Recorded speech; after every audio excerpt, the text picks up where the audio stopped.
Welcome back, our viewers, to your program, John Kanieru Live, brought to you courtesy of Mamboleo Media. I'm in London studio, and today I'm interviewing Mwadan Njoroge, the CEO of Daring Achievers Network. This is an investment advisor based in Nairobi. And today he would like to speak to Kenyans and those in diaspora who are looking to retire back home, to invest back home. And there are multiple of investment portfolios. He is a consultant. He will be discussing. Bwana Mwadan Njoroge, before we went for a short break, we wanted to hear what kind of packages would you have for people from diaspora. These are not people who are looking to cash in quickly, but they want maybe a long-term investment so that if they come home in the next 3 years, 5 years, they'll find a source of income from their investment in Kenya. And maybe those who are headed towards retirement, they would want to have something which they can invest. Welcome, and explain on that, please. Thank you so much, John. One of the things that I would want to encourage somebody sitting somewhere in diaspora, I know how hard they work to earn, whether pounds, dollars, or whatever currency they earn. I know how hard it is. And I actually want to begin by saying, actually, they should not, or rather, they should stop believing or trusting their relatives or village mates are advisors. They should rather completely stop that nonsense, because yes, because most of them have lost their lifetime earnings. Na venye wanafanya kazi usiku na mchana, so many hours, only to send money home. Anaambiwa the best investment ni kujenga nyumba, na nyumba haina income, ni kwenda kununua plot wenye itachukua almost 100 years before it even give any return. So when the least you expect when we sit on this table, ni kwamba one, you get the best advice from the market about the opportunities that are available in Kenya. I want you to give you an example, John. I'm managing group of retirees. I have a team that we started in January, and I'm onboarding another team that is going to come in January next year again.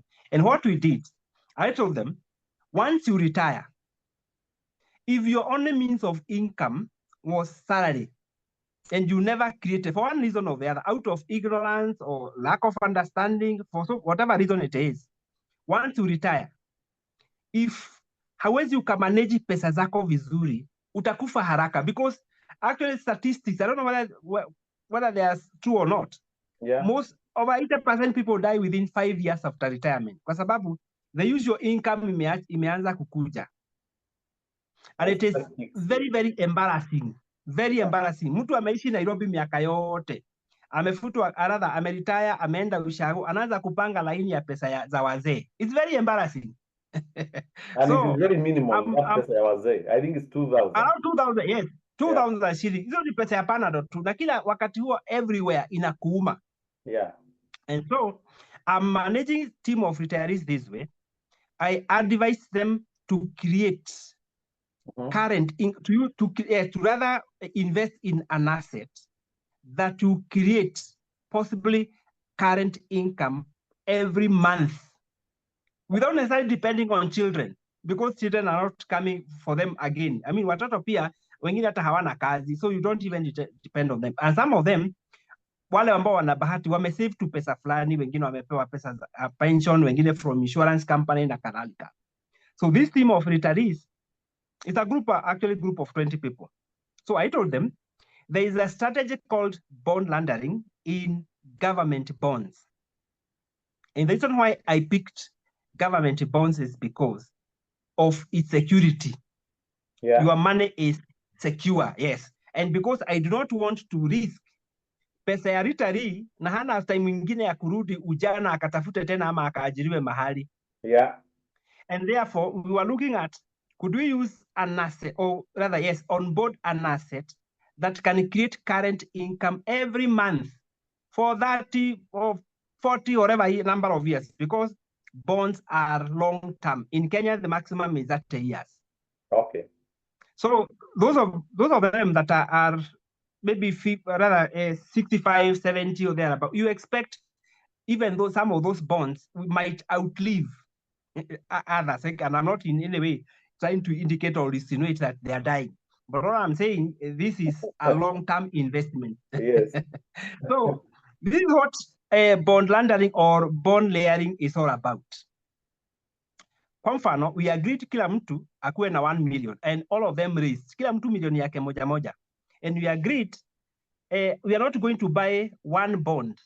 Ati na kwa sababu bonds kawaida huwa zinalipa twice per year. Ati unagojea mshahara, kwa mfano ukianzia Januari, unagojea mshahara yako June and the other January. Unaweza kufia hapa katikati ukigojea. And the other reason why we said we want to do that, tunataka kujiondoa embarrassment ya mzee huyu ama mama huyu ametoka kazini na hana sasa pesa, lazima ashinde akisumbua watoto. We agreed. Yeah. We are going to bond or rather to onboard in an asset that will create that current income. Ikae kama maisha yako ya mshahara inaendelea. Okay. Okay. So this is what we did. Bond laundering ni kuweka bond kuzipanga one over the other. Yes. Now the minimum you can use bonds is 6 bonds. So badala ya kununua one bond tukakubaliana 1 million tunagawa mara 6. Yeah. So the current one, for instance, I give an example for very easy for easy mathematics, John. Let's assume each bond ni 100,000 for easy mathematics. Yes. Now every bond inapay na 10% annually. Yeah. That means from 100,000 inakulipa 10,000 shillings. Yes. Na kwa sababu hizi bonds nalipa semi-annually, that means every 6 months kuna 5,000. Yes. Another 6 months kuna 5,000. So what we agreed is tununue bond 6, tugawe 1 million shillings mara 6, so that we place one bond in January. Yeah. That would mature in June. Yeah. Tukanunua ingine February that matured, not matured, that gave its return, the first return, because it is semi-annually, in July. Ukinunua March, tukanunua March, inalipa first return August. So we bought 6 of them from January to June. Okay. So these guys have wali earn return yao ya June, July, August, September, October, and the other one is due next week. Okay. And the final one will be due in December. So by the time that hizo 6 zimeisha, then tunarudi tena ile ya January inaanza kumachua tena this other January for the second time. Okay. That means it creates like a circle of income every month. Income every month, because that was our primary desire, that huyu mzee huyu mama hata kosa income. Na kwa sababu bond sio, kwa mfano sio kama shares ambayo ita depend whether company made profit or not. Yes. Ama haujui even when the dividend zitalipwa. We were looking for an asset that by date you know when you are going to earn. Okay. Ili huyu mzee kama wanataka kwenda mahali kwa holiday ama kupumzika, they know when they are going to earn that money. Okay. And I can advise anyone out there, if they are looking to create a current income, we can easily use bond laundering. Okay. The other thing, I mean, I can also advise mtu, kuna mtu maybe kwa mfano, and I can give you this example, John. Tuko 2025. Yeah. Na huyu mtu akona pesa fulani, but maybe angetaka kujenga, like tuseme 5 years from now, that would be 2030. Yeah. Akona pesa na hataki kuweka hizo pesa mahali hayuko so sure atazipata aje. So I advise such team, let's go with a strategy called bullet strategy. Bullet strategy means you buy bonds zenye ziko na characteristics zinafanana, kwa mfano Kenya. Okay. Ya miaka 5. Ukinunua kama bond 1, 2, 3 ama 5 za miaka 5, that means all of them will mature at the same time. Yes. That means if you want to put up a house, worth 3 million Kenya shillings na uko nazo saa hii, but haujajitayarisha kujenga, unataka ukirudi Kenya ukuje ujenge. Yes. Hizo pesa wacha kupatia watu wenu, wacha kupatia follow those advice. Use an institution and you can easily use bullet strategy ya kusema hiyo 3 million wekelea tununue bonds kama 5 ama 6 za worth that amount. Yes. Then if you're coming back 5 years from now, zote utakuta zimemature at the same time. And then ubebe pesa yako ukajenge. Utoe pesa yako na zitakuwa na zimezaa ukafanye whatever it is that you wish to do. Okay. So we do not have really, and I would advise anyone listening to us today, niwaambie, let us avoid that route ya believe any other person ako huko ni mkora ni whatever. Let us follow the route of either institutional advisors or professionals like ourselves, whereby wakati unaekelea pesa yako, you have the advantage, even though wewe unaweza kosa kuelewa vile market inakaa, you don't know the risks that you're exposed to na vitu kama hivyo. Yeah. Just get through someone like ourselves. And I would assume some of these companies that say, I don't know, you buy it directly from the central bank, and there are no intermediaries. There are two sources of bonds. You can buy them from primary source, which is Central Bank of Kenya, or through the secondary source, which is Nairobi Securities Exchange. Okay. But having done that, you do not have to kutafuta mtu na huko akufanyie hiyo. You just take your phone from wherever you are seated. Anybody watching me right now, akiwa London, akiwa US, Australia, or whatever corner of the globe, anaweza chukua simu yake, a search from Google, CBK Kenya. That is Central Bank of Kenya? Central Bank, yes. Then you need a DAO CSD account. Okay. Now this is how you do it. Once you search, or rather, once you search CBK Kenya, the landing page, one of the buttons is the DAO CSD portal. Okay. So that is where you register your account.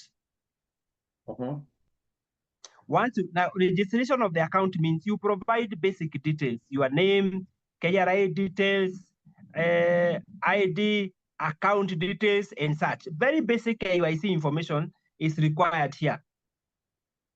Okay, and that they will open directly through your guidance. Yes, I would you offer it can be self-guided, but if somebody so wish, I am a consultant, and of course I do this at a fee. Yes. And this can be agreed. See, it is rather, seen a one bullet, this is what I would charge. It depends on number of circumstances, because it depends, of course, what customer is looking for. There are those who want long-term relationship because I also manage other people's portfolios. Okay. And therefore, the relationship could be different. But what I'm looking at, it's not about sitting with Mwanda, akufundisha alafu equal like one event. Yes. I would charge one-off payment, expecting that even if you want my counsel or to help you open or register a CSD account, I'll walk you through that journey. Okay, that's because yes. Go on. Yes, I think you are not finished. Sorry? You wanted to say something? Yes, I wanted to say at any given time. Yeah. The time difference should not be the barrier here. Okay. We agree, as long as you have reached out ahead of time. I normally require a formal booking. We agree on how you of course you book your slot early enough. Yes. So regardless of whatever time it is, I want you to understand that a time barrier or time difference will not be an impediment of us securing an opportunity to sit down, exchange notes, or me taking you. And it's not just one area. All the way from why do you need to invest? What is government securities? What is stocks? And more importantly, I would want this message to go out. It is my responsibility to scan on your behalf the opportunities that are available in Kenya and give you the best advice accordingly, so that if you are to make any decision, you are making that decision from an informed point of view. Okay, thank you very much, Mr. Njoroge. That is very informative. And okay, we'll go to the next question, because I want what is the minimum investment, so that they know, they don't expect if you don't have $1 million, how much is the minimum? Okay, the minimum investment is 50,000 Kenya shillings. Okay. But I normally say this, in bidding, there are two classes of bidders. Yeah. There's what we call competitive bidders and non-competitive bidders. Okay. Non-competitive is if you are bidding between 50,000 and 2 million Kenya shillings. Yes. That would only afford you to settle for the return Central Bank is giving. So that one is capped, and you have to go with what they have given. Yes, you go with what Central Bank is offering, okay? Yeah. But if you're investing anything above 2 million Kenya shillings, let's say 5 million. Yeah. Bora is above 2 million. Yeah.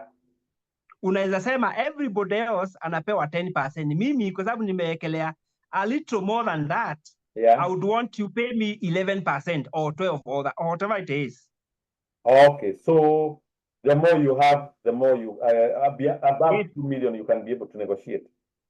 Yes, precisely. And when you bid, is it a guarantee you whatever you have you will get, or no, you it's not. It's fail to get? In any bidding process, it is not a guarantee. Okay. Because, and the reason does not mean, even if you're not successful, number one, does not mean that there's anything wrong with yourself. It could be for so many reasons. You are bidding, and the auction, perhaps the bond could be oversubscribed, and therefore Central Bank is not going to take up everything. But I normally say, even when you have bidded and failed, after the process the Central Bank has given, the same bonds are also available from the secondary market. Okay. At a higher interest? At a higher rate? Not necessarily. Okay. Because bonds are long term. There are people wamerudisha hizo kwa soko so that they wanataka kuexit. So zinaweza kuwa tu available, wanataka kuziuzia watu wengine. Okay. It does not necessarily mean you have to buy them at a cost, or rather bigger or rather higher cost than what you are supposed to pay from the secondary market. I mean, from primary market. Okay, I get it. So our viewers, I hope you are understanding this. You don't need an intermediary. You will open your own account, you deposit your money. Yes. He will only act as a guide if you need to be assisted through a small fee. Njoroge, I have known him from our years at the University of Nairobi. I used to pass through his room. You used to like doing this uji ya wimbi. Ya kabisa, sio ile ya Uhuru. Uji ya kabisa, true. Yeah, this man actually never used to take alcohol, so it is a real uji. And I used to knock there. I don't know whether those university years. So he's someone that I've known for a while, and he comes from our area in Nakuru County. Now, Morgan Njoroge, CEO of Daring yes. Achievers Network, yes. Opportunity. Can you tell our viewers your Twitter handles, how they can get you, your phone number, so that whoever has a question, want to interact with you further beyond this channel, they can be able to reach you directly. Okay. John, I would want to dare my viewers from wherever they are that they should not give up, because some of them have lost a lot of money because they used wrong channel to channel money back home and money was lost. The reason why and the very purpose I am here is to assure them we can expose them to the best investment opportunities that is available in Kenya. So if you want to look at what we have been doing, and particularly what I have been doing, I would want you to visit my social handles. This is Mwathani Njoroge. That is from Twitter, Twitter, Mwathani Njoroge, from TikTok, Mwathani Njoroge, FB, and Daring Achievers Network from Instagram. And I have a very, very huge following and satisfied, I would say, satisfied client. And you can confirm that from whether you want to look at my own profile, comments, and all of that. But one thing I can assure you, it is very, very great. And it is said, and I believe it, it is only amateurs that do not consider the value of coaches. So don't waste your hard-earned cash just because you want to channel it through the people that you think are your advisors. We are available, and you can hold us accountable based on our profession on whatever advice you are going to give you. So you can call me directly, whether you can chat me, you can call me via WhatsApp, whatever means. Now, my number is 254-717-003322. Okay. And you mentioned at the beginning of the program that in the game of money, it is either ama unachezo. How did you put it? In the game of money. Yeah. In the game of money, you are either playing or being played. Okay. Hakuna middle ground. Hakuna middle ground. Hakuna. So it is either you are being played or you are playing the game. So and I like your slogan. Lakini amwelewi. How do you want to put it? John, tunaweza ongea hizi yote, umenipatia platform, naongea kuhusu watu ambao wako Australia, wako Canada, wako US, whatever. But shida ni hata nikisema hii yote hawawezi elewa. That is when I was reading. Every time I listen to your